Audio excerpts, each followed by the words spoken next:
गुढीपाडवा आपण म्हटलं तर पहिला आपल्या डोळ्यासमोर गुढी येते, पण त्याच्याशी संबंधित बऱ्याचशा काही गोष्टी येतात.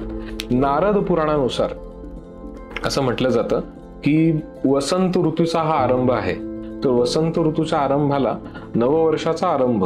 त्यामुळे मग अशा दिवशी नारद पुराणानुसार असं सांगितलंय, ज्या वाराला गुढीपाडवा येईल, म्हणजे आता या वर्षी येतं 2025, या वर्षी रविवारी गुढीपाडवा येतोय. तर ब्रह्मांड पुराणानुसार याच दिवशी, याच घटिकेला ब्रह्मांडाची म्हणू किंवा सृष्टीची उत्पत्ती झाली, जी ब्रह्मदेवाने केली. आणि याच दिवशी 4 युग पुरुषांची त्यांनी स्थापना केली. युग आपण जे म्हणतो ना, आता कलियुग चालू आहे, तर प्रत्येक युगाचे जे पुरुष त्यांनी स्थापन केलेत, जी ब्रह्मदेवाने केली. आणि याच दिवशी प्रभू रामचंद्रांनी गुढीपाडव्याच्या दिवशी, म्हणजे चैत्र प्रतिपदेच्या दिवशी वालीचा वध केला. शिवाय अजून एक गोष्ट प्रभू रामचंद्रांबद्दलच, जेव्हा ते वनवासावरून परतले तर तो देखील हाच दिवस होता. आपण बऱ्याचदा ऐकलं असेल की गुढीने त्यांचं स्वागत केलं होतं, हे देखील आहे. इंद्राने वृत्रासुराचा वध याच दिवशी केला, हे देखील महत्वाचं आहे. नारद मुनींना असा प्रश्न पडला, ब्रह्मा विष्णू महेश हे एक आहेत आणि मग यांचं तत्व एक आहे, मग हे रूप, विभक्ती रूप धारण करण्यापूर्वी कोण होते, मग त्यांची माया काय, असा सगळा प्रश्न नारद मुनींना पडला. नारद मुनींना हा प्रश्न पडल्यानंतर आपला जो आदिगुरु परिवार आहे, तर तुम्ही कशा प्रकारे नववर्ष साजरं करता किंवा काय परंपरा आहे? हो,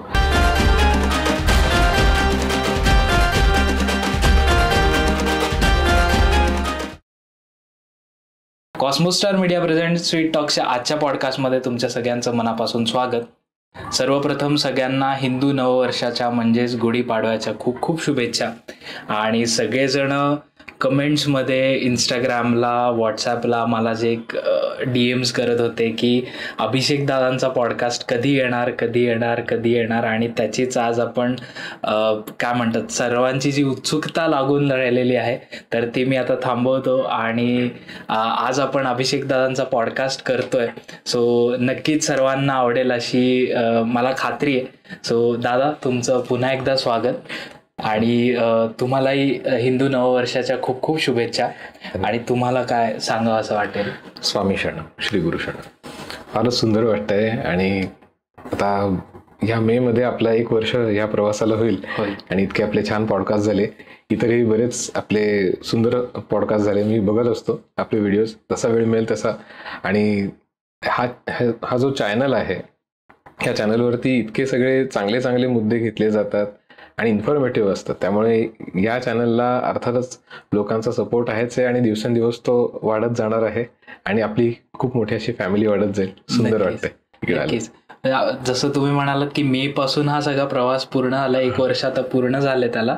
पण खरंच आपला जेव्हापासून पॉडकास्ट आला, लोकांना एक वेगळंच स्वामींबद्दल एक वेगळे ॲस्पेक्ट्स कळालेले आहेत. आणि सगळीकडे एक असं म्हणता येईल की पॉडकास्टिंगमध्ये स्वामींच्या बाबतीत आपण जे दादा तुम्ही सुरुवात केली, सो त्याबद्दल तुमचे खूप खूप आभार. आणि आजचा जो पॉडकास्ट आहे, मला असं वाटतं की आपण गुढीपाडव्याविषयी करूयात. तर आम्हाला जाणून घ्यायला आवडेल की काय आहे नक्की गुढीपाडवा आणि आपण का म्हणून साजरा करतो?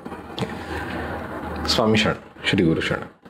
जसं सोहम म्हणाला, तसं स्वामींनी आम्हाला दोघांनाही साधन केलं आणि या सगळ्या मार्गावरती याला अग्रेसर केलं. आणि यासाठी परमात्मा श्री स्वामी समर्थ, त्यांच्या सर्व अंशावतारी सद्गुरूंचे आभार. आणि आता आजच्या पॉडकास्टला सुरुवात करतो. गुढीपाडवा आपण म्हटलं तर पहिला आपल्या डोळ्यासमोर गुढी येते, पण त्याच्याशी संबंधित बऱ्याचशा काही गोष्टी येतात. म्हणजे आता त्याला ऍक्च्युअल शब्द म्हटलं आपण तर पाडवा जे म्हणतो आपण, तो अपभ्रंश आहे प्रतिपदेचा. संस्कृत शब्द, मूळ शब्द जो आहे त्याला आपण प्रतिपदा म्हणतो. प्रतिपदा म्हणजे पहिला दिवस. तो पौर्णिमेनंतरचा असो, नाहीतर अमावस्येनंतरचा. तर अमावस्यानंतरचा किंवा पौर्णिमेनंतरचा पहिला दिवस त्याला प्रतिपदा म्हणतात. मराठी चांद्र वर्षाचा किंवा हिंदू चांद्र वर्षाचा पहिला महिना म्हणजे चैत्र. तर चैत्र गुढीपाडवा किंवा चैत्र पाडवा असं आपण म्हणतो. आणि जसं मी अपभ्रंशाबद्दल सांगितलं, पौर्णिमेच्या आसपास कुठे ना कुठेतरी, म्हणजे पौर्णिमा याच्या पुढे ना तर मागे चित्रा नक्षत्र येतं. तर पूर्वीच्या काळी हे योग जास्त दाट जुळून यायचे. तर त्यामुळे चित्रा नक्षत्र पौर्णिमेला किंवा पौर्णिमेच्या पुढे ना तर मागे येतं, त्यामुळे ह्याला चैत्र असं म्हणतात. आणि अर्थातच पौर्णिमेच्या दिवशी किंवा गुढीपाडव्याच्या दिवशी, त्या दिवसांमध्ये जर चित्रा नक्षत्र आलं तर त्याला अतिशय शुभयोग मानतात ज्योतिषशास्त्रामध्ये देखील. ओके. तर त्यामुळे त्याला आपण ह्याला चित्रा नक्षत्रामुळे चैत्र पाडवा असं म्हणतो आपण. याबद्दल वेगवेगळे इतिहास आहेत. आता एक उल्लेख मी असा करू इच्छितो की साधारण 800 ते 1000 वर्षांपूर्वी काश्मीर मधला एक प्रसंग आहे की ज्याबद्दल असं एक वर्णन मी वाचलं होतं, एक लेख वाचला मी, ज्यामध्ये अल्बेरुनी नावाचा एक परदेशी प्रवासी तो भारतभर सगळीकडे भ्रमण करत होता आणि त्याने तिथल्या काही उत्सवांबद्दल, सणांबद्दल त्याने माहिती काढण्याचा प्रयत्न केला. त्याच्यामध्ये त्याच्या निदर्शनास एक गोष्ट आली की ज्यामध्ये तो काश्मीरमध्ये जेव्हा गेला तर तिथे देखील चैत्र पाडवा, म्हणजे आपण गुढीपाडवा म्हणतो, तसा तो साजरा होत होता. तर त्याच्याबद्दलचा त्याने जे उल्लेख केलेला आहे, अगदूस असं त्यांनी लावलेलं आहे. तर याबद्दलचे अपभ्रंश काय काय, मग त्याने अगदूस का लिहिलं, तर मग याबद्दलचे प्रश्न पडले होते. अगदूस नक्की कशावरनं निघालं, तर अपभ्रंशावरनं विषय निघाला म्हणून म्हणतो. जसं आपल्याकडे प्रतिपदेचा अपभ्रंश म्हणून आपण पाडवा म्हणायला लागलो. तर अपभ्रंश कसे निघतात बघा. तर अगदूस तो का म्हणाला, त्याच्या आधीचा जो शब्द वापरण्यात यायचा तो म्हणजे इगादू. इगादू का म्हणायचे, तर त्याच्या आधी म्हणायचे इगादी. इगादी का म्हणायचे, तर त्याच्या आधी म्हणायचे उगादी. म्हणजे खूप आधी म्हटलं तर. आणि मग प्राचीन शब्दानुसार मूळ संस्कृत शब्द म्हणतो आपण, तो उगादी का म्हणायचे, तर त्याच्या मागचं कारण होतं युगादी. कारण ब्रह्मदेवाने युगाचा आरंभ या दिवशी केला, सत्ययुगाचा आरंभ करतो, तर युगाचा आरंभ, त्यामुळे त्याला युगादी असा शब्द आहे. तर या कारणामुळे जे इतके सगळे काही प्रश्न म्हणजे अपभ्रंश निघाले, अपभ्रंशाचा विषय निघाला, त्यामुळे मी ही गोष्ट सांगितली. त्या व्यतिरिक्त गुढीपाडव्याला किंवा प्रतिपदेला काय काय म्हणतात, तर प्रतिपदेला शीतला शिमगा म्हणतात, वर्षारंभ म्हणतात, सिंहावलोकन दिन म्हणतात, संकल्प दिन म्हणतात, सदिच्छा दिन म्हणतात, संवत्सर दिन म्हणतात. इतक्या वेगवेगळ्या नावांनी ओळखला जातो. म्हणजे भारतभर बऱ्याच ठिकाणी आता जसं आपण गुढीपाडवा म्हणतो तसं इतर ठिकाणी या नावाने देखील ओळखला जातो भारतभर. गुढीपाडवा म्हणजे ज्याला आपण गुढी म्हणतो, तर भारतभर बऱ्याच ठिकाणी गुढी उभारली जाते. त्याबद्दल मलाही माहित नव्हतं, पण आता अभ्यास केल्यानंतर मला गोष्टी लक्षात आल्या. तर तिथे ते गुढीला वेगवेगळ्या नावाने उच्चारण करतात, म्हणजे ओळखतात. तर त्याला ते सामर्थ्य ध्वज, आनंद ध्वज, ब्रह्मध्वज, इंद्रध्वज, विजयध्वज, राष्ट्रध्वज, सद्भाव ध्वज इतक्या नावांनी ते ओळखतात. आणि बऱ्याच ठिकाणी अशी एक गोष्ट करतात जी आपल्याही प्रॅक्टिसमध्ये यावी अशी माझी इच्छा आहे, की गुढी समक्ष जे कोणी म्हणजे आपली असो किंवा इतरांच्या घरी जाण्याचे आपले काही योग आले आणि जर तिकडे गुढी उभारली असेल तर त्याला ओम ब्रह्मध्वजाय नमः या मंत्राने वंदन करावं. आणि त्याने आपल्याला ब्रह्मज्ञानाची प्राप्ती हो किंवा आपल्याकडे ब्रह्मतेज आपल्या बरोबर आपल्या वास्तूमध्ये समाहित हो अशी प्रार्थना त्यामध्ये केली जाते. तर त्याचा एक फार फायदा होऊ शकतो आपल्याला. नारद पुराणानुसार असं म्हटलं जातं की वसंत ऋतूचा हा आरंभ आहे. तर वसंत ऋतू हा चांगला ऋतू म्हणतात, शुभ ऋतू. तर वसंत ऋतूच्या आरंभाला नववर्षाचा आरंभ. त्यामुळे मग अशा दिवशी नारद पुराणानुसार असं सांगितलंय, ज्या वाराला गुढीपाडवा येईल तो वार जो असेल त्या वाराला, म्हणजे आता या वर्षी 2025 या वर्षी रविवारी गुढीपाडवा येतोय.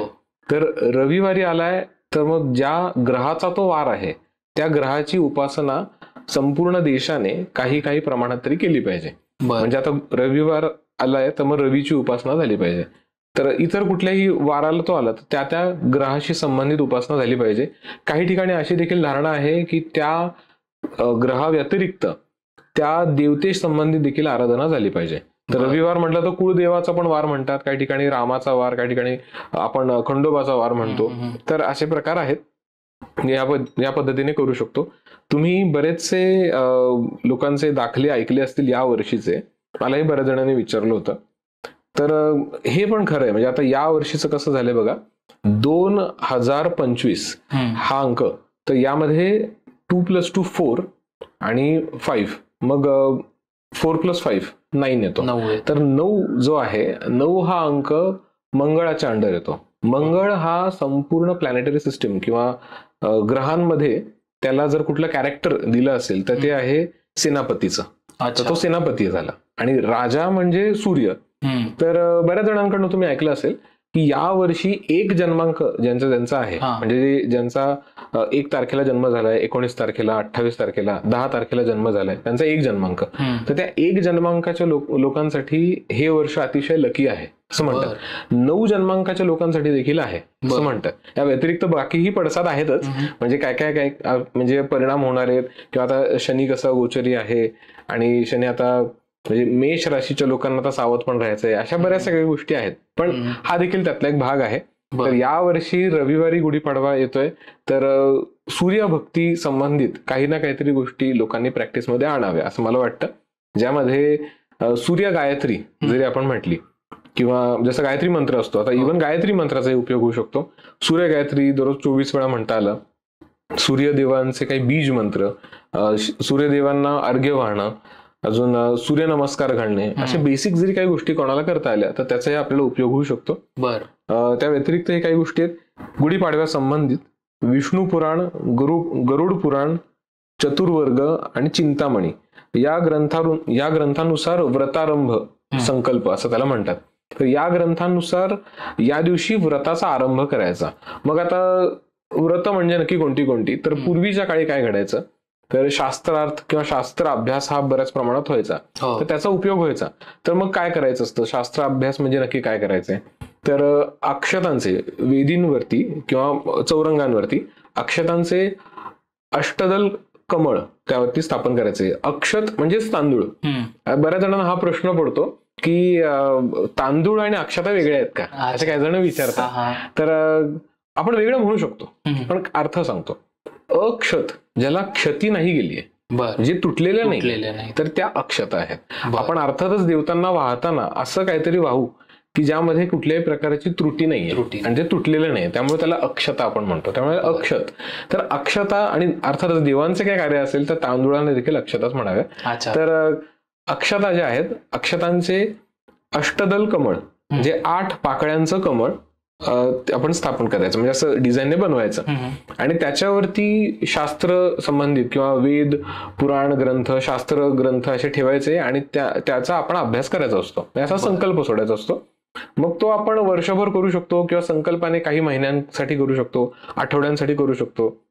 हे जर आपण लागोपाठ 12 वर्ष केलं तर ती व्यक्ती महापंडित म्हणून म्हणजे काय म्हणू आपण, त्या व्यक्तीला नाव लौकिक प्राप्त होतं. ती व्यक्ती महापंडित लेवलला जाते असं म्हणतात. आणि असं हे नारद पुराणामध्ये पण दिलेलं आहे. गरुड पुराण, विष्णू पुराण, चतुर्वर्ग आणि चिंतामणी या सगळ्या ग्रंथांमध्ये दिलेलं आहे. या व्यतिरिक्त मत्स्य पुराण आणि कृत्य कौमुदी या ग्रंथानुसार याला आनंद व्रत म्हणतात. आनंद व्रत यासाठी म्हणतात की बऱ्याच ठिकाणी, उत्तर भारतात काही ठिकाणी असं होतं, या दिवशी लोक लहान मोठे हा भेद न ठेवता या सगळ्यांशी ते जुने काही वाद असतील ते मिटवतात आणि समेट करतात, आणि एकमेकांची माफी देखील मागतात. तर त्यामुळे ह्याला आनंद व्रत देखील म्हणतात. आणि ही गोष्ट खूप चांगली आहे बरं का, ही खूप छान गोष्ट आहे. तुम्ही बऱ्याचशा जैन लोकांना पाहिलं असेल, जे त्यांचं एक तिथी असते, ते मला माहित नाही, पण आपल्याही परिवारात बरेच जण आहेत की जे जैन आहेत, तर त्या तिथीनुसार ते एकमेकांची माफी मागतात, ते मिच्छामी दुग्डम म्हणतात. तर ही खूप चांगली गोष्ट आहे मला असं वाटतं. आणि अर्थातच मी नेहमी सगळ्यांना म्हणतो, माफी मागणे, माफ करणे हे अतिशय गरजेचं आहे सगळ्यांसाठी. तर हे देखील त्याला आनंद व्रत असं त्याला म्हटलं जातं. या व्यतिरिक्त लहान मुलांबद्दल तुम्ही पाहिलं असेल की गुढीपाडव्याला एक साखरेच्या गाठी घालतात गळ्यांमध्ये. तर त्याबद्दल देखील आपण, साखरेच्या गाठी तर आहेतच, पण त्या व्यतिरिक्त पण काही गोष्टी ऍड करणं गरजेचं आहे. ते म्हणजे लवंग, जायफळ, खारीक खोबरे आणि साखरेच्या गाठी. हे यासाठी गरजेचं आहे की यामध्ये ना काही अशा काही गोष्टी आहेत की त्यांचे स्वतःचे व्हायब्रेशन्स असे काही चांगले आहेत की जे एकत्र आल्यानंतर त्या बाळाच्या कडेने असे काही चांगले वलय निर्माण करू शकतील की जे त्यांना चांगली झोप लागू देतील. अर्थात झोप का महत्वाची आहे, आपल्याला चांगली झोप लागत असेल तर आपलं हिलिंग फास्ट होतं. लहान मुलांची हाईट जी वाढते किंवा म्हणतात ना की ते वाढतं वय म्हणतात ना, तर त्याचा अर्थ काय, तर जेव्हा आडवं होतो आपण, तर आडवं झाल्यानंतर आपले जे बॅकबोनचे कॉलम्स आहेत किंवा हातांचे पायांचे जॉईंट्स आहेत ते असे रिलॅक्स झालेले असतात आणि थोडेसे लूज होतात. तर त्यावेळेला तिथून एनर्जी फ्लो होते सगळीकडे आणि झोपेतही आपलं चांगल्या प्रकारे हिलिंग होतं. मेंटली, इमोशनली आणि फिजिकली पूर्ण चांगले हिलिंग होऊ शकतं. तुम्ही बऱ्याचदा हा प्रसंग पाहिला असेल, म्हणजे माझ्या पाहण्यात तर बऱ्याचदा आलंय की पाहुणे येणार असतील तर मराठी घरांमध्ये कित्येक ठिकाणी गोड पदार्थ बनवतात. गोड पदार्थ बनवायचं म्हटलं की त्यामध्ये ते समजा खीर वगैरे आहे किंवा असे काही वेगळे पदार्थ असले ज्यामध्ये ते जायफळ घालतात. जायफळ घालून ते बनवलं, अर्थातच चव चांगली येते, पण पाहुण्याला नक्कीच झोप येते. ते या गोष्टी घडतात. तर जायफळाचं हे महत्व आहे की ते वापरणं गरजेचं आहे. अर्थातच स्ट्रेस कोणाला असेल, म्हणजे हे फक्त लहान मुलांशी संबंधित नाही, मोठ्यांना पण, प्रौढांना पण हे लागू होतं की काही प्रमाणात जर जायफळ आपण वापरत असू तर आपला स्ट्रेस लेवलही चांगली म्हणजे कमी होतं आणि आपली हिलिंग फास्ट होतं. यामध्ये आपण धार्मिक महत्वही बऱ्याच जणांच्या ठिकाणी मी पाहिले, बऱ्याच जणांच्या तोंडून ऐकले की जायफळ जे आहे त्याचा जर देवतांपुढे समक्ष ठेवून देवतांसमक्ष ठेवून त्याचं पूजन केलं, प्रार्थना केली आणि आपण जर समजा अर्थात आपण देवतेला असं देखील प्रार्थना केली की त्या जायफळामध्ये आपला कृपाशीर्वाद, आपली प्राणशक्ती उतरू दे, आणि मग ते दुसऱ्या दिवशी आपण त्याचा वापर सुरू केला तर त्यांनी मानसिक आणि भावनिक रोग कमी होतात, असे बऱ्याच जणांची धारणा आहे. अर्थात मी प्रत्येकाचा श्रद्धेचा भाग आहे असं. तर दादा, आता हे तर तुम्ही म्हणजे बऱ्याच गोष्टी सांगितल्या, पण याचा एक काय म्हणतात पौराणिक सिग्निफिकन्स काय आहे गुढीपाडवा आणि पौराणिक कथा? पौराणिक महत्व तर खूप आहे. म्हणजे यामध्ये कदाचित मला काही कमी सोर्सेस मिळेल असं म्हणेल मी, मिळाले, पण ब्रह्मांड पुराणानुसार याच दिवशी, म्हणजे काय म्हणू आपण, याच घटिकेला ब्रह्मांडाची म्हणू किंवा सृष्टीची उत्पत्ती झाली जी ब्रह्मदेवाने केली. आणि याच दिवशी 4 युग पुरुषांची त्यांनी स्थापना केली. युग आपण जे म्हणतो ना, आता कलियुग चालू आहे, तर प्रत्येक युगाचे जे पुरुष त्यांनी स्थापन केले, तर ब्रह्मदेवाने या युगांची देखील निर्मिती केली. तर सत्ययुग जो आहे त्याची या दिवशी निर्मिती केली आणि त्यामुळे सत्ययुगाचा प्रारंभ या दिवशी झाला, सुरू झाला. तर सत्ययुग म्हणू आपण, तर तो कसा असतो, तर तो श्वेत वस्त्र परिधारण केलेला, विद्यांचे असे काही ग्रंथ धारण केलेला, वेद धारण केलेला, शास्त्र ग्रंथ धारण केलेला, चांगले शब्द उच्चारण करणारा आणि विनम्र, आवाज अतिशय चांगला असलेला आणि दिसायला अतिशय सुंदर, आणि कनक युग धारण. कनक युग म्हणजे सत्ययुग, म्हणजे जो ज्याने कनक म्हणजे सोनं धारण केलेला, असा सुंदर तसा तो युग त्यांनी धारण केला होता. आणि तो युगाचा प्रारंभ याच दिवशी झाला. त्यामुळे या दिवसाला तेवढं ते एक अनन्यसाधारण असं महत्व आहे. त्या व्यतिरिक्त एक असा उल्लेख येतो ज्यामध्ये नारद जे आहेत, आपण नारद मुनी म्हणतो, नारद मुनींना असा प्रश्न पडला की त्रिदेव, आता अर्थातच नारद मुनी हे ब्रह्मदेवाचे पुत्र, आणि प्रत्येक आपल्या एका मागच्या एका पॉडकास्टमध्ये विषय झाला की प्रत्येक ब्रह्मांडाचे ब्रह्मा विष्णू महेश वेगळे आहेत, पण वेगळे जरी असले तरी सर्वत्र एकच आहे असं म्हणू शकतो आपण, कारण हे सगळे काही स्वामींचं रूप आहे. तर ब्रह्मा विष्णू महेश हे एक आहेत आणि मग यांचं तत्व एक आहे. मग हे रूप, विभक्ती रूप धारण करण्यापूर्वी कोण होते, मग त्यांची माया काय, असा सगळा प्रश्न नारद मुनींना पडला. नारद मुनींना हा प्रश्न पडल्यानंतर अर्थातच परमेश्वराच्या संकल्पाने ते स्त्री रूपामध्ये कन्वर्ट झाले आणि स्त्री रूपांमध्ये परिवर्तित झाल्यानंतर त्यांना 60 पुत्र झाले. त्या 60 पुत्रांचं नामकरण सगळ्या देवतांनी संवत्सर दर्जा देऊन त्यांना केलं. त्या 60 पुत्रांची नावं देखील मी लिहून आणलेली, ती देखील आपण वाचवतो. प्रभव, विभव, शुक्ल, प्रमोद, प्रजापती, अंगिरस, श्रीमुख, भव, युवन, धातृ, ईश्वर, बहुधान्य, प्रमाथिन, विक्रम, वृष, चित्रभानु, सुभानु, तारण, पार्थिव, अव्यय, सर्वजित, सर्वधारिन, विरोधिन, विकृती, खर, नंदन, विजय, जय, मन्मथ, दुर्मुख, हेमलंबिन, विलंबिन, विकारिन, शार्वरीन, प्लव, शुभकृत, शोभन, क्रोधीन, विवश्वसु, विवशवसु, पराभव, प्लवंग, कीलक, सौम्य, साधारण, विरोधकृत, परिधाविन, प्रमादीन, आनंद, राक्षस, नल, पिंगल, कालयुक्त, सिद्धार्थीन, रौद्र, दुर्मती, दुंदुभी, रुधिरोदगारीन, रक्तक्षीण, क्रोधन आणि क्षय असे हे सगळी मुलांची नावं आहेत. हे 60 यांना संवत्सर हा दर्जा देवतांनी दिला. आणि म्हणजे आता माहित नाही देवतांची योजना काय, पण देवतांनी त्या पद्धतीने त्यांना दर्जा दिला. त्या व्यतिरिक्त अजून काही दाखले आहेत की ज्यामध्ये तुम्ही ऐकलं असेल की जसं सुग्रीव आणि मारुती यांची भेट प्रभू श्री रामचंद्रांची झाली, तर त्या काळात कदाचित तो फाल्गुन महिना होता. आणि नंतर मग ते एकत्रित येऊन मग त्यांचे बाकी पुढच्या योजना ठरण्यापूर्वी सुग्रीवाने सांगितलं होतं की त्याचा भाऊ म्हणजे वाली, त्याच्याबद्दल त्याने प्रभू श्री रामचंद्रांना सांगितलं. आणि प्रभू रामचंद्रांनी गुढीपाडव्याच्या दिवशी म्हणजे चैत्र प्रतिपदेच्या दिवशी वालीचा वध केला. हा देखील एक महत्वाचा दिवस मानला जातो. शिवाय अजून एक गोष्ट प्रभू रामचंद्रांबद्दलच विषय आहे की जेव्हा ते वनवासावरून परतले तर तो देखील हाच दिवस होता. आपण बऱ्याच ऐकलं असेल की गुढीने त्यांचं स्वागत केलं होतं, हे देखील आहे. इंद्राने वृत्रासुराचा वध याच दिवशी केला, हे देखील महत्वाचं आहे. अजून एक इंद्रासंबंधित एक कथा आहे. चेदी देश नावाचं एक राज्य होतं. तिकडचा एक राजा वसू, त्याचं नाव होतं उपरिचर. तर तो उपरिचर नावाचा जो राजा होता त्याने एकदा कठोर तप केलं. म्हणजे त्याचा तपाचं काही कारण माहित नाही, मला आठवत नाही, पण हे महाभारतात उल्लेख येतो याचा. त्याने ते व्रत केलं आणि म्हणजे तप केलं, कठोर तप झालं त्याचं, आणि त्यामुळे इंद्राचं सिंहासन हलायला लागलं. मग इंद्राला प्रश्न पडला की जर आता याचं तप वाढलं तर हा माझी जागा घेईल. मग इंद्राला प्रश्न पडला की आता आपण काय करायचं. मग इंद्र पृथ्वीवरती आला. पृथ्वीवरती येऊन त्याने उपरिचर, ज्याला वसू म्हणायचे, त्याचा सत्कार केला आणि त्याचा पृथ्वीवरील इंद्र या नावाने त्याचा सत्कार केला. आणि मग त्याला सांगितलं की पृथ्वीवर तू राज्य कर, असं त्याला सांगितलं. मग तो पृथ्वीवर राज्य करायला लागला. शिवाय इंद्राने त्याला काही भेट वस्तू दिल्या. तर त्या म्हणजे ज्याने युद्ध समजा झालं तर आपल्याला जखम होऊ नये आणि विजय मिळवून द्यावा, यासाठी इंद्राने त्याला वैजंतीमाळ, विमान, राजदंड आणि वेळूची काठी ही काठी त्यांना दिली. आणि त्याने ते सगळं घेऊन तो राज्यात आला. तर राज्यात आल्यानंतर वेळूची काठी, ज्याला कळकीची काठी म्हणतो आपण, तर ती जी काठी असते त्याने ती जी काठी होती ती त्यावर थोडे वस्त्र अलंकार लावून त्याने त्याच्या जी काय म्हणतो आपण तटबंदी किंवा बाउंड्री जी आहे वेश, त्या वेशीवरती त्याने ती अडकवली.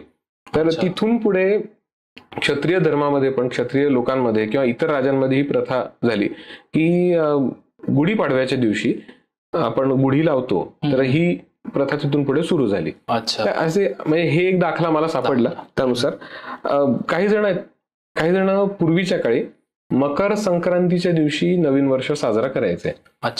पण ज्यांना त्याच्या संबंधित काही अनुभव विचित्र आले किंवा वाईट अनुभव आले, मग त्यांना ह्या गोष्टीची जाणीव झाली की मकर संक्रांती हा नाही म्हटला तरी ग्रहण योग आहे. दुसरी गोष्ट म्हणजे काय, तर मकर संक्रांती आपण का साजरी करतो, तर सूर्य हा मकर राशीत प्रवेश करतो. तर ज्योतिषशास्त्रानुसार कसं आहे की सूर्य हा जर शनीच्या राशीत असेल, म्हणजे मकर किंवा कुंभ रास, तर या राशींमध्ये तो, किंवा शनीची आवडती रास म्हणजे तुळ, तर मग या राशींमध्ये सूर्य असेल तर सूर्य वीक पडतो, असं आहे. मग सूर्य हा आत्म्याचा कारक आहे. तर मग अशा दिवशी आपण नवीन वर्ष साजरा करणं योग्य नाही. मग हे आपल्या पूर्वजांना कळलं, अर्थात आपण सगळे भाग्यवान आहोत. मग आपल्या पूर्वजांना हे लक्षात आलं.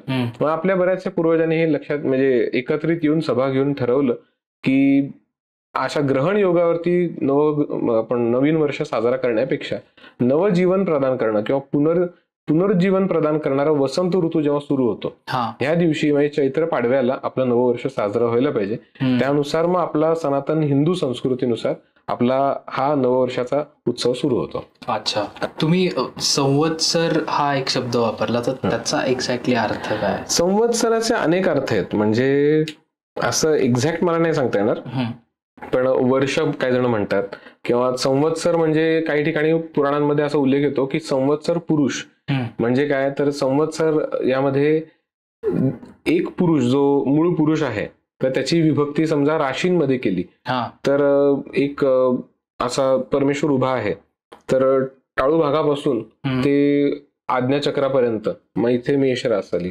मग आज्ञाचक्रापासून ते कंठापर्यंत, किंवा काय म्हणू आपण, किंवा नाकापासून कंठापर्यंत वृषभ रास, मग खाली खांद्यांपाशी ही मिथुन रास, मग छातीपाशी कर्क रास, मग इथे छातीच्या थोडं खाली बरगड्यांपाशी तिकडे सिंह रास, असं करत करत मग खाली, मग त्या खाली म्हणजे प्रत्येक भागाला म्हणजे मग कन्या, मग तूळ, वृश्चिक उपस्थापाशी, आणि मग कमरेच्या खाली मग तिकडे वृश्चिक, मग पांड्यांपाशी धनुरास, गुडघ्यांपाशी कर्क, सॉरी मकर, मकराच्या खाली मग तिकडं पोटऱ्यांपाशी आपली कुंभरास, आणि त्या खाली तळव्याचा भाग किंवा पंजाचा भाग तिकडे मग त्याला आपण मीन रास म्हणतो. तर याला संवत्सर पुरुष पद्धत म्हणतात. हे तर मला माहितीच आहे, पण त्या व्यतिरिक्त बरेच गोष्टी आहेत, पौराणिक अनेक मोठे मोठे दाखले आहेत, पण त्याबद्दल अजून तेवढा अभ्यास नाही, पण एवढं तर मला नक्कीच माहिती आहे. बर. मगाशी जसं तुम्ही सांगितलं की एक न्यूमरोलॉजी वाईज की 1 नंबर 9 नंबर यांच्यासाठी हे वर्ष किंवा नववर्ष एक उपयोगाचं आहे, तसंच गुढीपाडवा आणि ज्योतिषशास्त्राचा काही संबंध आहे? ज्योतिषशास्त्राचा आहे, एक्झॅक्ट म्हटलं तर बराच डीप असा संबंध येतो. खगोलीय वर्णन तर येतच, खगोलीय म्हणजे जिओग्राफिकल, दोन्हीचा एक समेट होणारा एक भाग येतो, तर त्याबद्दल आपण थोडं बोलू. तुम्ही क्रांतिवृत्त आणि विषुववृत्त हे ऐकलं असेल, ज्याला अक्लेप्टिक अँड इक्वेटर असं म्हणतात. तर हे काय आहे, तर दोन्हीची वर्तुळ असतात. वर्तुळ म्हणजे सर्कल. तर समजा पृथ्वी आहे आणि पृथ्वीच्या कडेने इक्वेटरचा जो पॉइंट आहे, तर इक्वेटरच्या पॉइंटचा जो कडेने असा एक सर्कल आपण काढला, तर त्याला इक्वेटरचा सर्कल म्हणतो आपण, किंवा त्याला विषुववृत्त म्हणतात. आणि क्रांतिवृत्त म्हणजे असा असतो, तो अक्लेप्टिक पॉइंट जो असतो तो तिरका असतो थोडा. तर हे दोन्ही सर्कल्स ज्या ठिकाणी इंटरसेक्ट होतात, ज्याला मराठीत आपण विच्छेदन म्हणतो, जिथे विच्छेदन त्याला झालेलं इंटरसेक्शनला, तर त्या ठिकाणांना संपाद बिंदू असं म्हणतात. तर संपाद बिंदू जो आहे त्यामध्ये कसं होतं की आता यामध्ये जिओग्राफिकल आणि ज्योतिष असं दोन्हीचा एकत्र संबंध येतो की सूर्य चैत्र शुद्ध प्रतिपदेला त्यावेळेला त्या बिंदूंवरती म्हणजे त्यामध्ये वसंत बिंदूमध्ये प्रवेश करतो, तिकडे थांबतो. त्यामुळे वसंत ऋतू तिकडून सुरू होतो. म्हणजे हे जिओग्राफिकल रिझन म्हणू शकतो आपण की वसंत ऋतू यावेळेला प्रारंभ होतो. आणि वसंत ऋतू बद्दल असं म्हणतात की आता म्हणजे आपण जसं मगाशी मी सांगितलं की त्याचं महत्व काय, पौराणिक महत्व काय, तर यामुळे सगळे जे ऋतू आहेत किंवा या चांगल्या ऋतूमध्ये नवीन पालवी फुटणं, या सगळ्या गोष्टी होतात.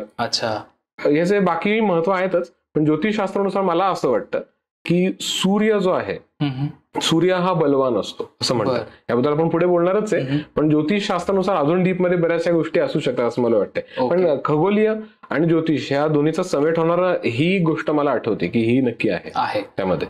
बर. आणि म्हणजे आता बरेच लोक म्हणतात की याच्यात काय सायन्स आहे, किंवा मग हे आपण ऍस्ट्रॉलॉजी वगैरे काही न मानणारे लोक, सो जे सायन्स घेऊन चालणारे ते यांच्यासाठी काय रेलेव्हन्स आहे गुढीपाडव्याचं? शास्त्रीय वर्णन यामध्ये आहे, मग यामध्ये वेगवेगळे दाखले येऊ शकतात. एक मी अनुभवलेली गोष्ट सांगतो, आणि कदाचित माझ्या व्यतिरिक्त बऱ्याच जणांनी ते अनुभवलं देखील असेल. आता एनर्जीशी संबंध येणाऱ्या काही गोष्टी त्याबद्दल आपण थोडं दाखल्यांसहित बोलू. आपण हे तर नक्की ऐकलंय की ब्रह्मांडामध्ये हे ग्रह आणि तारे आहेत, यांचं गुरुत्वाकर्षण शक्ती किंवा गुरुत्वाकर्षण आणि प्रकाश लहरी, ज्याला आपण ग्रॅव्हिटेशनल फोर्स आणि लाईट वेव्हज म्हणतो, या गोष्टीमुळे एकमेकांशी परस्पर संबंध येत असतो. आणि याच गोष्टी की लाईट वेव्हज म्हणा, गुरुत्वाकर्षण शक्ती म्हणा, किंवा त्यांच्या येणाऱ्या काही एनर्जी जे काही वेव्हज असतील म्हणू आपण, त्या पृथ्वीवरती येत असतात. पृथ्वीवरती येताना पृथ्वी सगळीकडनं ते अट्रॅक्ट करते. तर हा जो दिवस आहे, या दिवसाला पौराणिक महत्व ते मिळालंच आहे. वसंत ऋतूचा प्रारंभ होतोय. चांगली पॉझिटिव्ह एनर्जीज ज्या आहेत त्या आपण आपल्या वास्तूमध्ये याव्या, आपल्या वास्तूमध्येच नाही तर आपल्या आयुष्यामध्ये याव्या. आपल्याला त्याने इतरही काही चांगल्या गोष्टी प्राप्त व्हाव्या, आपल्या सात्विक धर्मबद्ध इच्छा पूर्ण व्हाव्या. तर या हेतूने गुढी साजरी केली जाते किंवा गुढी उभारली जाते. तर याचं कारण असं आहे की आता याचं एक छोटंसं उदाहरण आपण घेऊ की पृथ्वीवरती हा सगळ्याचा परिणाम होतो म्हणजे काय. आता उदाहरण आपण शाळेतही शिकलोय बघा की चंद्राचं जर उदाहरण घेतलं तुम्ही तर चंद्रामुळे पृथ्वीवरती आपण समुद्रावरती तिकडे काय म्हणू आपण त्याला भरती किंवा ओहोटी येणं हे आहे. अजून सूर्यामुळे ऋतुचक्र बदलणं हे आहेत. हे दोनही उदाहरणं आपण अनुभवतोच अर्थातच. त्या व्यतिरिक्त देखील काही उदाहरणं आहेत. म्हणजे आता हे 2 ग्रहांचं जर पकडलं त्या व्यतिरिक्त आता ब्रह्मांडात अनेक तारे आहेत, ग्रह आहेत. या सगळ्यांकडनं येणाऱ्या पॉझिटिव्ह लहरी ज्या आहेत त्या आपण खेचायच्या कसा. तर त्या आपण गुढ्या जणांना पाहिलंय की गुढीला स्टीलचं तांब्या लावतात काही जण किंवा स्टीलचं ते आपण काय म्हणू आपण फुलपात्र असतात ते लावतात. स्टील हा न्यूट्रल धातू आहे. त्यामुळे मी बऱ्याच जणांना असं इन्सिस्ट करेल की सोन्याचा कलश किंवा चांदीचा कलश, तांब्याचा किंवा पितळी कलश हे 4 जे आहेत हे तुम्ही यूज केलं तर नक्कीच चांगलं. कारण यांचं कसं होतं हे डिवाइन एनर्जीला रिसीव्ह करायला किंवा त्यांचे एक गुड कंडक्टर म्हणून ते यूज करू शकतो आपण त्यांचा.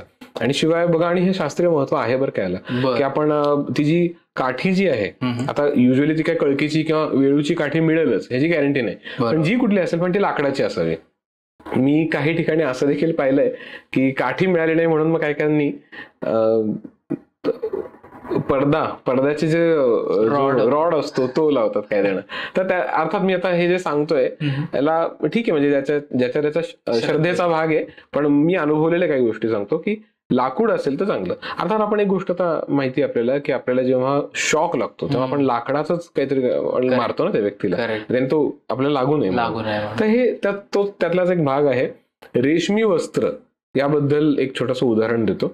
मी अनुभवलेली पण एक गोष्ट आहे. दुसरी गोष्ट माझ्या सद्गुरू ब्रह्मयोगिनी सुमंत यांनी सांगितलेली एक गोष्ट मला आठवते. माझ्या समक्ष त्या एकांना सांगत होते की आपली वापरलेली जे वस्त्र आहेत ते आपण इतरांना देताना ते समजा आपल्याला लागत नाहीये तर इतरांना देताना ते थेट देऊ नये, जसे वापरले तसंच देऊ नये. तर आपली ऊर्जा त्या प्रत्येक वस्त्रांमध्ये आपण आपल्या वापरलेल्या प्रत्येक वस्तूमध्ये असते. बरोबर. तर ते थेट देऊ नये. याची अनेक कारण आहेत. म्हणजे निगेटिव्ह वेने तर आहेच आहे. कधी कधी समोरच्या व्यक्तीचं इंटेन्शन साफ असतं, वाईट काही नसतं. पण होतं काय की आपल्याकडचे चांगले व्हायब्रेशन्स त्याकडे जातात. म्हणजे आपल्या पत्रिकेनुसार काही चांगले योग जर सुरू असतील तर आपले योग हे आपण दिले असा त्याचा अर्थ होतो. तर म्हणून गुढीला जे वस्त्र लावलं जातं ते रेशमी वस्त्र असतं किंवा साडी युजली लावतात तर ती वापरलेली नसावी, ती घडी न मोडलेली असावी. म्हणजे आणि अर्थातच समजा तुम्हाला वाटलं की समजा ती वापरलेली असेल कोणीतरी तर तुम्ही त्याचं पूजन करावं. त्याचं शुद्धीकरण होण्यासाठी त्याच्या देवतांपुढे ते आपण ठेवावं, हळदी कुंकू लावावं त्याला. अर्थातच आपण हात जोडून प्रार्थना करावी आपल्या आराध्याला की त्याचं शुद्धीकरण होऊ दे ऊर्जेचं आणि मग ती साडी आपण कळकीच्या काठीला किंवा वेळूच्या काठीला लावावी. त्याच्यावर मग तांब्याचा, सोन्याचा, चांदीचा किंवा पितळी कलश आपण ठेवावा. आता मी ही जी गोष्ट सांगतोय तर याचा अर्थ काय होतो की त्या व्यतिरिक्तही काही गोष्टी असतात. अलंकार, साखरेच्या गाठी वगैरे पण लावतात, हे आपण बांधतो नीट. तर हे जेव्हा आपण कलश स्थापन करतो जसं मी सांगितलं हे गुड कंडक्टर होऊ शकतात डिवाइन एनर्जीचे आणि आहेत बरं का, म्हणजे अनुभव येतो. तर यामध्ये असं देखील होऊ शकतं की समजा आसपास कुठेतरी वातावरण नीट नाहीये, मग जिओग्राफिकली पण क्लायमेट पण समजा नीट नाहीये आणि समजा तिथे आसपास चांगले बोलले जात नाहीयेत, काहीतरी अश्लील समजा गाणी लावलेली असतील ज्याला आपण साऊंड पोल्युशन म्हणू शकतो, एअर पोल्युशन म्हणू शकतो. तर हे सगळं त्याचा परिणामही त्यावर होऊ नये. तर यासाठी आपण काय करावं तर कायम आपण आपली प्रथा पाहिली असेल की गुढी स्थापन करताना जो कलश असतो त्या कलशावरती शुभचिन्ह आखली जातात. तर हे मात्र सर्वांनी करावं. यामध्ये आपण काय काय करू शकतो तर कलशाच्या साईडने तिकडे आपण ओम, श्री आणि स्वस्तिक हे आपण स्थापन करू शकतो. आणि शिवाय कलश जो आपण पालथा असतो तर जिथे तो चपटा भाग येतो जो आकाशाकडे असतो त्यावरती आपण आपल्या पद्धतीने एखादा सूर्य काढू शकतो. म्हणजे असं गोल करून त्याची किरणं आपण काढू शकतो. तर त्यामध्ये एनर्जी तशी त्या पद्धतीने रिसीव्ह होईल. अर्थातच आपण आखणी करताना भांडायचं नाहीये, आरडाओरड करायची नाहीये, घरातल्यांशी वाद घालायचे नाहीयेत. पूर्ण मौन धारण करून किंवा आपण एखाद्या घरात काही आध्यात्मिक काही स्तोत्र किंवा मंत्रांचे काही ऑडिओ असतील तर ते ऑडिओ लावून आपण साईड बाय साईड हे करू शकतो. किंवा एखादा मंत्र आपण म्हणू शकतो किंवा एखादा मंत्र स्तोत्र आपण म्हणत म्हणत जो आपण ऍक्टिव्ह केलाय, ज्याची आपल्याला सवय फार आहे, तो म्हणत म्हणतही आपण तो चंदन किंवा अष्टगंध उगाळत आपण ते करू शकतो. तर हे एक शास्त्रीय महत्व आहेच आहे.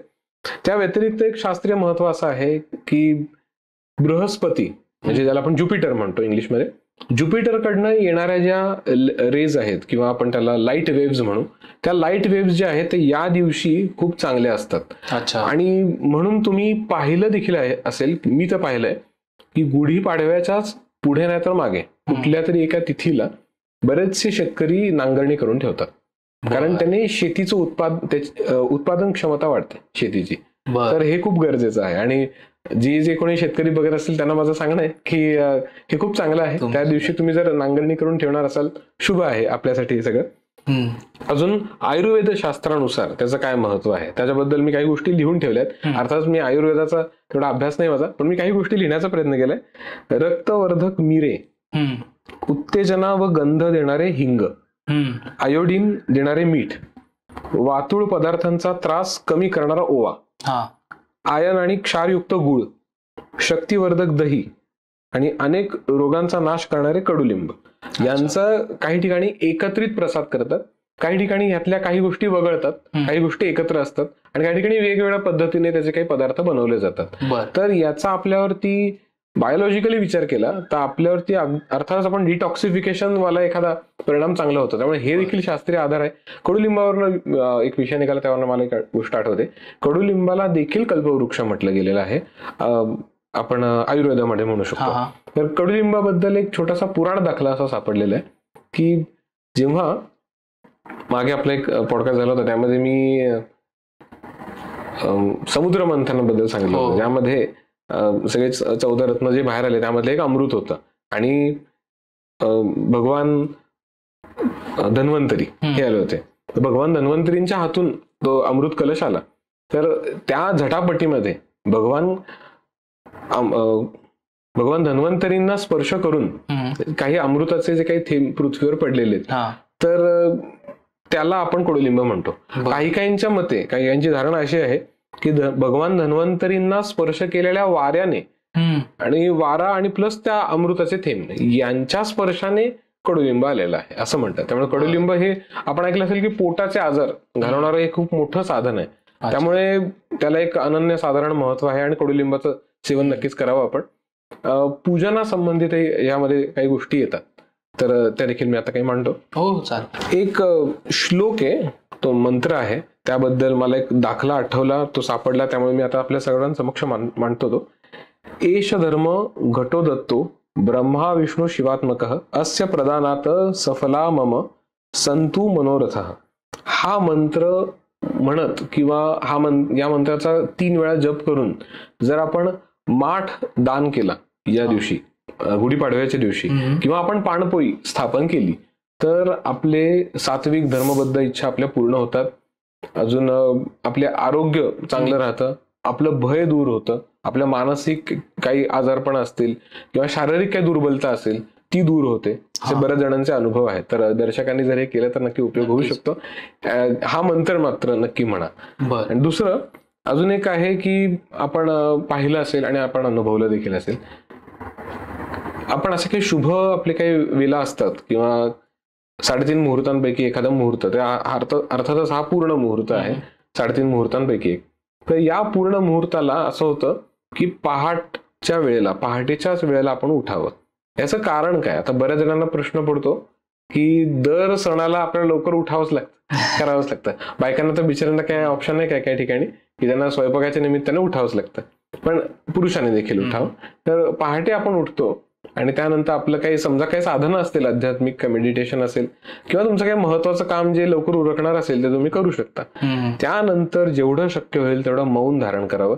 बऱ्याचशा घरांमध्ये मी पाहिलेलं आहे की काहींना म्हणजे काही जण म्हणतात की असे काही महत्वाचे मुहूर्त आले किंवा असे काही महत्वाचे सण आले की घरात वाद होतात. तर मला त्या सर्वांना सांगणं आहे की त्यांनी मौन धारण करावं.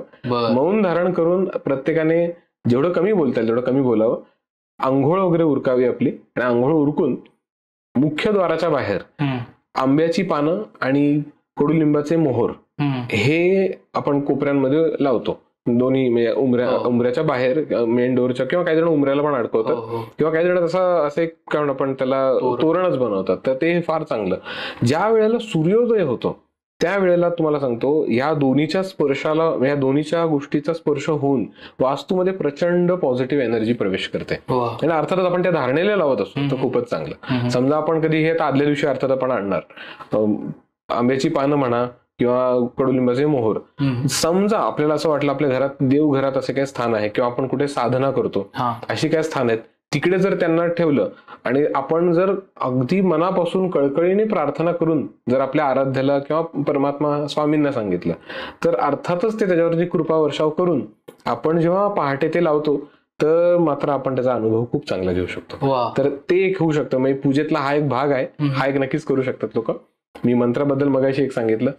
त्या व्यतिरिक्त मगाशी मी अजून एक सांगितलं की कलश कसा असायला पाहिजे. तर कलश मी त्याबद्दल सांगितलं की त्यामध्ये शुभ आपण चिन्ह ड्रॉ करायचे.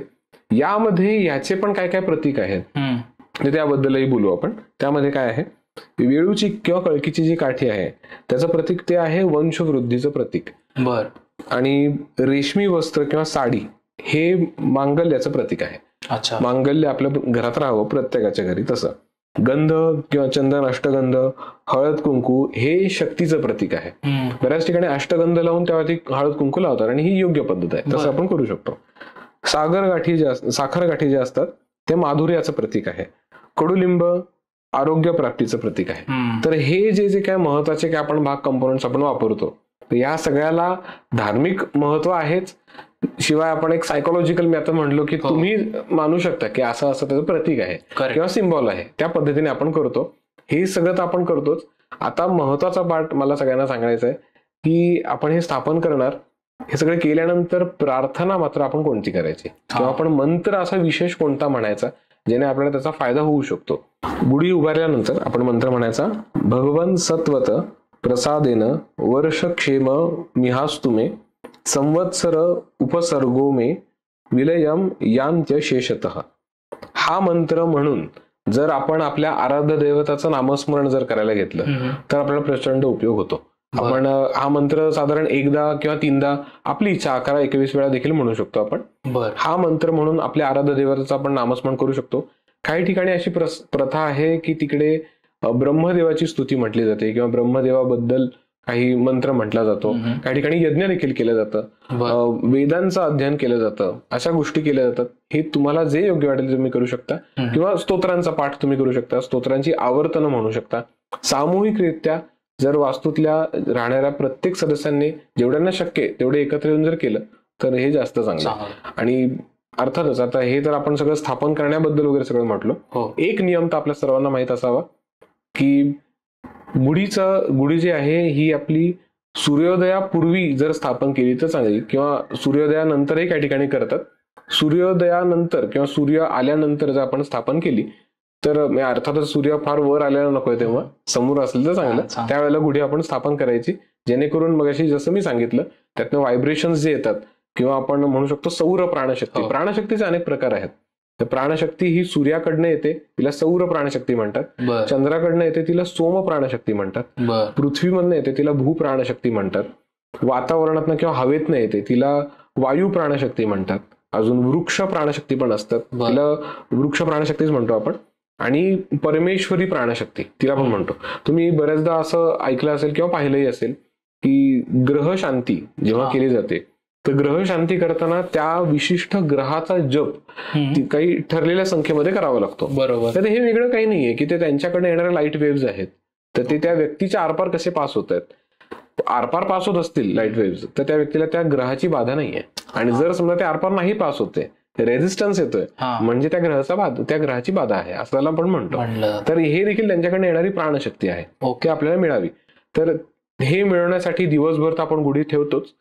एक फार महत्वाचा नियम मला सगळ्यांना सांगायचा आहे, सूर्यास्ताच्या आधी गुढी उतरायची असते. हे सगळ्यांनीच पाळावं अशी माझं सगळ्यांना सांगणं आहे. गुढी उतरवण्यापूर्वी सर्वांनी त्याचं दर्शन घ्यावं, नमस्कार करावा, प्रार्थना करावी. आणि अर्थात जेव्हा आपण गुढी स्थापन करतो, गुढी स्थापन केल्यानंतर मनोमन सर्वांनी अशी धारणा ठेवावी, स्थापन करताना प्रार्थना करावी की त्या गुढीमधून येणारी जी काय ऊर्जा आहे तर ती एक प्रकारे आपण काय म्हणू शकतो, त्याला विशिष्ट शब्द मला काय माहित नाही, पण त्या एक रिसिव्हर म्हणू शकतो की जी एनर्जी रिसिव्ह करते. तर ते एनर्जी रिसिव्ह करणारी ती गुढी आहे. आपण त्याची धारणा व्यक्त करावी त्यापुढे आणि तिला म्हणावं की तुम्ही, किंवा गुढीला म्हणावं की तू असे काही ऊर्जा आमच्यासाठी घेतेस, याने आमच्या वास्तूमधील सर्व सदस्यांना बलप्राप्ती, आनंद प्राप्ती, शांतीची प्राप्ती व्हावी, समृद्धीची प्राप्ती व्हावी अशी आपण प्रार्थना करू शकतो. हळूहळू करत ही आपल्यामध्ये येतेच आणि ती ऊर्जा दिल्याबद्दल आपण सूर्यास्ताच्या आधी तिचे आभार मानायचे आणि पुनरागमनायच असं प्रार्थना करून मग तिला आपण उतरायचं. अशा प्रकारे आपण गुढीपाडवा संपूर्ण पद्धतीने साजरा करू शकतो. ओके दादा, तुम्ही मगाशी चिन्हांच्या बाबतीत सांगितलं आणि आपण एकदा भेटलो असताना तुम्ही मला स्वस्तिक कसं काढावं या बाबतीत पण सांगितलं होतं. ते एकदा प्रेक्षकांना तुम्ही. हो, स्वस्तिकाबद्दल साधारणपणे आता मला तर नीट सांगता नाही येणार, पण जर समक्षन जे बघतात आता व्यवस्था लक्षात आलं तर फार बरं होईल. स्वस्तिक जे आहे ते काही ठिकाणी एस मध्ये काढलं जातं. म्हणजे असं करून मग इथून एका ठिकाणी जॉईन दुसरीकडनं काढतात, ते असं करतात. त्या व्यतिरिक्त काही ठिकाणी अजून ब्रह्मस्थान किंवा त्याला ब्रह्मवेदी पद्धत काही जण म्हणतात, तर तीच मी पण फॉलो करतो की एक पहिला पॉइंट आपण काढायचा मिडलला. तो मिडलला तो पॉइंट एकदा काढला की ते ब्रह्मस्थान आहे किंवा तोच परब्रह्म किंवा ज्याला आपण परमात्मा स्वामी म्हणतो त्यांचं हे स्थान ब्रह्मस्थान. आणि मग पहिलं वरून एक लाईन, साईडने सगळ्या लाईन्स त्या स्पॉटला जॉईन होणं. म्हणजे स्वस्तिक हे क्रॉस नाही गेलं पाहिजे याची आपण काळजी घ्यावी जेवढं शक्य होईल तेवढं. म्हणजे आपण त्या पॉइंट पर्यंत आणायचं, चार डॉट्स आले की त्यानंतर मग वरचे सगळ्या लाईन्स आपण जॉईन करणार आणि मग त्यानंतर साईडला एवढं बेसिक तर काढतातच, त्या व्यतिरिक्त स्वस्तिकेचे पाते पण असतात म्हणजे बाहेर आलेले, तर ते बाहेरून आत पाहिजे. बाहेरून आत ब्रह्मस्थानाकडे जाणारी ऊर्जा सगळी आणायची आपण एकत्र, म्हणजे ब्रह्मांडाची ऊर्जा सगळी एकत्र त्या स्पॉटकडे यासाठी. आणि मग 4 डॉट्स आपण काढणार. याचं देखील एक विशेष महत्व आहे की म्हणजे मला एक्झॅक्ट स्पॉट नुसार सांगता नाही येणार, पण पुराणांमध्ये सांगितल्याप्रमाणे की त्याचा 4 युग, सत्ययुग, त्रेतायुग, द्वापरयुग, कलियुग आहे. 4 मुक्तीच्या अवस्था, सलोकता, समीपता, स्वरूपता, सायुज्यता त्याचं हे प्रतीक आहे. 4 पुरुषार्थाचं प्रतीक आहे. धर्म, अर्थ, काम, मोक्ष या सगळ्याचं हे प्रतीक आहे. त्या व्यतिरिक्त देखील म्हणजे काही ठिकाणी नद्यांची नावं घेतली जातात 4, किंवा असं 4 जे काय आहे त्यांचं. काही ठिकाणी सनकादिक ऋषींची नावं घेतात, सनकादिक ऋषी 4 आहेत तर त्यांची नावं घेतात. असं 4 जे शुभ आहे त्यांचं नाव घेतलं जातं, तर मग त्यांचं हे प्रतीक आहे, त्यामुळे ते काढावं.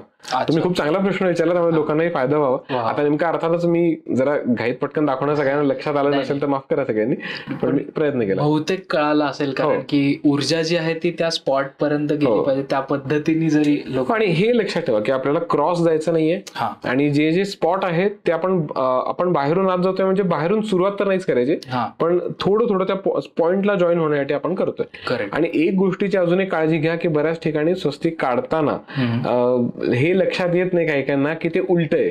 तर आता होतंय काय की मी दाखवताना मी माझ्या पद्धतीने सरळ काढलंय, बघणाऱ्यांना ते उलट दिसू शकतं, तर ते हे पण नीट समजून घ्यावं सगळ्यांनी, त्या पद्धतीने नक्कीच करा. नाझी लोकांना तसं वाटतं, पण नाही दादा तुम्ही एवढं छान समजून सांगताय.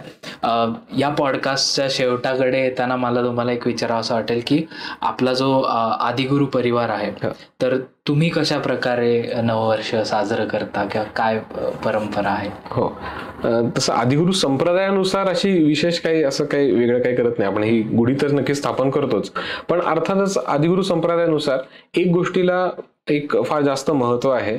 म्हणजे एकच नाही, 2 गोष्टी म्हणू शकतो आपण की भक्ती मार्ग आणि योग मार्ग दोन्हीला समान न्याय दिला जातो, दोन्हीला समान आपण अटेंड करतो किंवा फॉलो करतो ते सगळं. तर गुढीपाडवा असो किंवा कुठलाही सण किंवा 3.5 मुहूर्त असो, या मुहूर्ताचं एक विशेष महत्व असं आहे. 3.5 मुहूर्त सगळेच की गुढीपाडवा आहे, दसरा आहे, अजून अक्षय तृतीया आहे आणि आपण दिवाळी पाडवा ज्याला म्हणतो ते. तर हे जे 3.5 मुहूर्त आहेत, या मुहूर्तांना आपण कुठली वस्तू, शुभ वस्तू किंवा शुभ काय आपण समजा काही खरेदी करणार आहोत किंवा आपल्या नावावर काय करणार आहोत, तर असे हे मुहूर्त खूप शुभ असतात. तर यांना बाकी आपण काही या मुहूर्तामध्ये काही बाकी काही काळ बघायची गरज नसते. साधारणपणे सूर्योदयापासून सूर्यास्तापर्यंत आपण हे सगळं आपण घेऊ शकतो किंवा फॉलो करू शकतो. तर त्या व्यतिरिक्त आम्ही काय करतो, तर आता आमचं असं सगळ्यांना सांगणं असतं की या दिवशी जेवढं शक्य होईल तेवढं जास्तीत जास्त नामस्मरण करावं, आपल्या घरच्यांना वेळ द्यावा. अर्थातच सणाचा दिवस आहे त्यामुळे सणाच्या दिवशी घरच्यांना वेळ द्यावा. कुठलीही जुनी भांडणं न उकरून काढता सगळ्यांनी आनंदाने राहावं. एकत्रित मंदिरांमध्ये दर्शनाला जावं. पूर्वीच्या काळी कुळदेवता हे जवळ असायचे, पण आता सगळ्यांना तसं शक्य नाहीये. पण कुळदेवतेचं प्रतीक असलेलं रूप किंवा प्रतिरूप असलेलं कुठलं मंदिर असेल तर अशा ठिकाणी दर्शनाला जावं. संध्याकाळी शक्य तेवढं म्हणजे आपण अन्न वगैरे तर लवकर ग्रहण करावा आणि एकदम आनंदाने सगळ्यांनी दिवस घालवा असं मला सगळ्यांना सांगणं असतं. वा, असं ओव्हरऑल तुम्ही सर्वजण साजरे करा आपलं हिंदू नववर्ष. आणि माझ्यातर्फे, दादांतर्फे आणि आदिगुरु परिवारातर्फे तुम्हाला सर्वांना हिंदू नववर्षाच्या खूप खूप शुभेच्छा. तर दादा, तुम्हाला सुद्धा हिंदू नववर्षाच्या आणि गुढीपाडव्याच्या खूप खूप शुभेच्छा. तुम्ही एवढं छान सगळे एक्सप्लेन करून सांगितलं की गुढी का आपण उभी करतो आणि त्याचं महत्त्व काय, ती कशा पद्धतीने उभी केली पाहिजे. सो आय एम शुअर सगळे ते फॉलो करतील आता आपला पॉडकास्ट बघून. आणि तुम्हाला काही सांगावं असं वाटेल? आपल्या सनातन हिंदू संस्कृतीनुसार आपण ही गुढीपाडव्याची परंपरा पाळतो. तर मला आशा आहे की आपण सगळेजण बघून, आपण सगळ्यांनी हे बघितलं असेल, आपल्याला आवडलं असेल, तर आपण सगळेजण याच पद्धतीने दरवर्षी आपण आपली सगळे रिच्युअल्स फॉलो करू आणि आपण जास्तीत जास्त आपल्या सनातन संस्कृतीबद्दल आपण गर्व आपण एक प्रकारे बाळगू अशी मी आशा करतो. आणि नक्कीच जिथे जिथे ज्या ज्या स्थानी ज्या ज्या रिच्युअल्सला, ट्रेडिशन्सला आणि कल्चर्सला फॉलो केलं जातं तो देश नक्कीच पुढे जातो. नक्कीच जर आपण आपल्या रूट्सला धरून असू तर आपण नक्कीच पुढे जाऊ. मी आशा करतो की सगळ्यांनाच आवडलं असेल. धन्यवाद. नक्कीच दादा, तुम्ही एवढं छान समजावून सांगता. सो मी नेहमी सांगतो असं, दादांच्या चॅनलला फॉलो करा, इंस्टाग्रामला फॉलो करा. खाली ॲडमिनचे नंबर दिलेत, सो त्यावर तुम्ही कॉन्टॅक्ट करा. आणि मला इथे एक गोष्ट सांगावीशी वाटेल की दादांचा म्हणजे आपला जो परिवार आहे आदिगुरु संप्रदाय परिवार, तर ॲडमिन्स तुम्हाला फोन करतात पण अननोन कॉलर म्हणून तुम्ही फोन उचलत नाहीयेत. आणि मग नंतर अशा तुम्ही कमेंट्स करता की फोनच आला नाही, की अशा गोष्टी आमच्यापर्यंत पोहोचल्याच नाहीत. तर असं करू नका प्लीज. अननोन कॉल सुद्धा उचला. सो तुमच्यापर्यंत तुमचे जे प्रश्न होते आणि तुम्हाला जी उत्तरं हवी होती, उपाय हवे होते, ते दादा नेहमीच कस्टमाइज करून पाठवत असतात. सो प्लीज ते करा. आणि तुम्हाला पुन्हा एकदा हिंदू नववर्षाच्या खूप खूप शुभेच्छा. आणि दादा, स्वीट टॉक्सच्या रिच्युअल प्रमाणे आपण पॉडकास्ट एंड करूयात. श्री स्वामी समर्थ. श्री स्वामी समर्थ.